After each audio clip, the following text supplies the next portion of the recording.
Sur ce bateau, il pleut même quand il fait beau. Washing machine, comme ils disent là-bas. Navigation en mode essorage. Embarqué avec Alex Thompson, c'est l'assurance d'un moment unique, avec un skipper décidément pas comme les autres. Portsmouth, pointe sud-ouest de l'Angleterre. Alex Thompson vit, travaille et navigue ici, dans ce petit port très tranquille à 2 heures de Londres, seul dans son coin ou presque, avec son bateau et 2 mots en tête, Vendée, Globe. Ce sont les 16 dernières années de ma vie, et la prochaine, c'est sûr. Le Vendée Globe est mon unique objectif. J'ai tout sacrifié pour ça. On fait tout notre possible pour être dans les meilleures dispositions dans un an. Le Gallois ne fait rien comme les autres, à commencer par son bateau. Mais peut-on encore parler de bateau pour cet engin baptisé en grande pompe à Londres? Le Britannique a un sens aiguisé du spectacle et c'est de quoi il parle. Question navigation. S'il a une idée en tête, pour ne pas aller dans cette voie-là, faut vraiment réussir à lui démontrer que ça ne fonctionne pas ou qu'il y a une solution qui est éventuellement meilleure.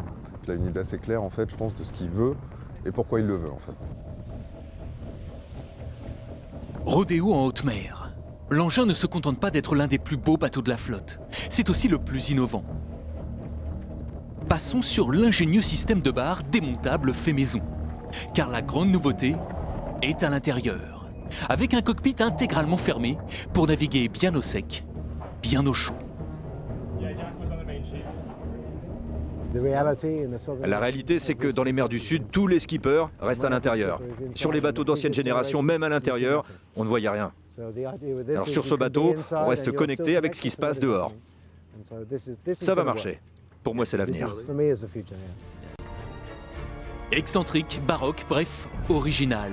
Alex Thompson, c'est le gars qui teste l'étanchéité de son costard en toutes circonstances.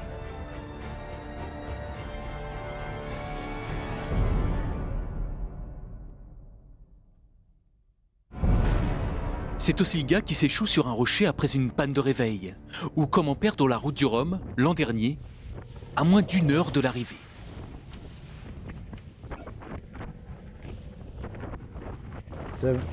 La route du Rhum, c'était un moment triste, très triste pour moi. Mais ce qui est arrivé ce jour-là, le lendemain, c'était oublié. 3e en 2012, 2e en 2016, le Britannique rêve de devenir le premier skipper étranger à remporter le Vendée, histoire de tailler enfin un costard à ces maudits marins français.